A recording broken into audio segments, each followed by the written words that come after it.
Welcome. The car market right now is going through one of the biggest shakeups we have ever seen. Seriously, hybrids are becoming the default, electric cars are finally getting practical, and believe it or not, gas-powered muscle cars are making this huge, surprising comeback. So let's cut through the noise and break down what's really happening and what you can expect to see on the road by 2026. To really get where the market is headed, we have to start with the money. Look at this number. The average price for a brand new car is projected to be nearly $46,000. That is a huge number. And honestly, it's the single biggest reason automakers are being forced to completely rethink their strategies. And for most of us, that big price tag gets broken down into a monthly payment. And the average, it's now sitting at around $760 a month. That is a serious chunk out of any household budget and is putting this immense pressure on the whole idea of affordability. So, to cope with all this, people are stretching their loans out longer than ever. We're talking 7-year loans, which are becoming way more common. This whole economic reality is what's forcing the industry's hand, and it's leading to some of the most dramatic changes we've seen in the cars we drive every day. Okay, so let's get into it. Here's what we're going to cover. First, we'll look at how the family SUV is totally changing. Then we'll see how electric vehicles are finally getting affordable. After that, the wild return of powerful gas engines.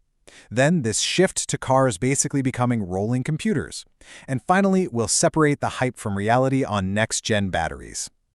All right, let's start with the most popular type of vehicle in America, the family SUV. What used to be a pretty simple choice is now ground zero for this massive shift, where hybrids are going from just a niche option to the new standard. A perfect example of this is the Jeep Cherokee. It took a 2-year break, and now it's back, but it's been completely reimagined. It's not a gas-only car anymore. The 2026 model is a standard hybrid, aiming for 37 miles per gallon. It's also physically bigger, with almost 25% more cargo space. It's a whole new vehicle. And this isn't just a Jeep thing. This is the new normal. The best-selling SUV in America, the Toyota RAV4, it's also going exclusively hybrid for 2026. They're dropping the gas-only version completely. So, as you can see right here, they're now locked in this head-to-head battle of the hybrids. But here's where it gets interesting. As both of these SUVs start using similar hybrid tech under the hood, a new fight is breaking out inside the car. The big question isn't just about the engine anymore, it's about how you actually interact with the vehicle. Are we talking screens or good old-fashioned buttons? So, in one corner, you've got Mazda. For their redesigned 2026 CX-5, they are making a massive pivot. They're moving almost every single control into this giant 15.6-inch touchscreen. It creates this super clean, minimalist, very tech-forward dashboard. And then on the other side of that argument, you have Toyota. And they are doubling down on what a lot of drivers say they love. Physical knobs for your volume, for your climate control. They believe it's just easier and safer to use when you're driving. This right here, this is the new philosophical divide in car design. Okay, let's shift gears and see how this whole focus on affordability is playing out in the electric vehicle market. The era of the super expensive, high-end EV is starting to make way for something much more practical.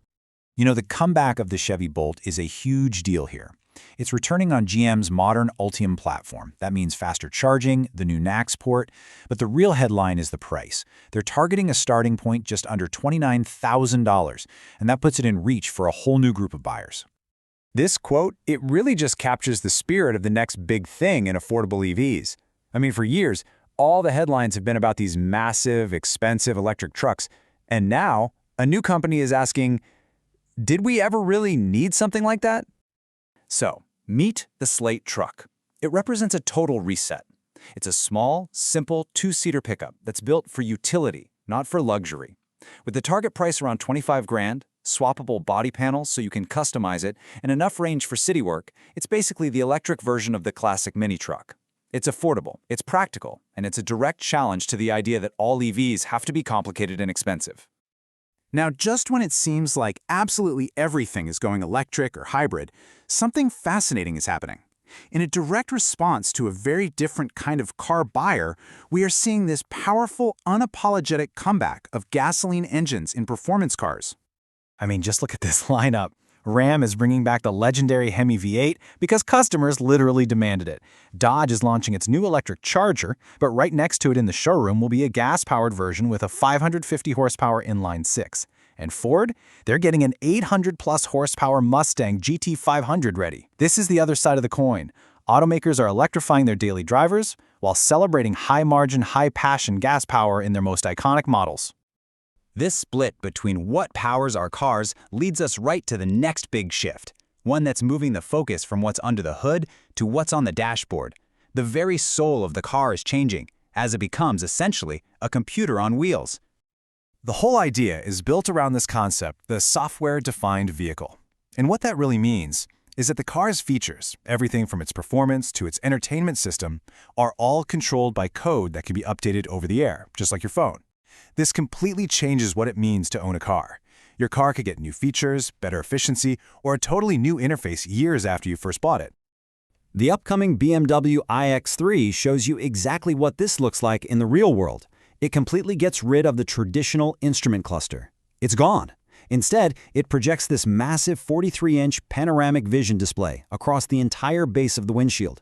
Both the driver and the passenger can interact with it and customize what they see. And you can see exactly where this is all headed with Afeela, which is a new car brand from Sony and Honda. Honestly, it's less of a car and more of a high-tech digital platform. It's got a screen that stretches across the entire dashboard and over 40 different sensors. The whole point of the car is the software experience, the entertainment, and the connectivity. All right, finally, let's talk about the biggest promise in the entire EV world, the solid-state battery. It's the technology that's supposed to solve all of our range and charging anxiety. But we need to separate the hype from the reality of when you'll actually be able to buy a car with one. The promises are just incredible, right? Over 600 miles of range on a single charge, recharging from 10 to 80% in just 10 minutes. This technology would be an absolute game changer. But the big question is, when is it actually coming? While this timeline really lays out the reality of the situation, while companies are definitely making progress, Stellantis starts testing prototypes in 2026, Toyota is hoping for mass production by 2028, most car makers don't expect solid-state batteries to be widely available until the very end of the decade or even later. And what that means is the vast majority of 2026 EVs will still be using today's battery technology. And that brings us right to our final thought. The 2026 market isn't about one single technology winning. Instead, because of those economic pressures we talked about at the very beginning, the industry is splitting into these clear, competing paths. You've got efficient hybrids as the new default, practical and affordable EVs for a whole new wave of buyers, and a powerful last hurrah for high-performance gas engines. For the first time in a long time, the choice of what powers your car is more distinct and frankly more interesting than ever.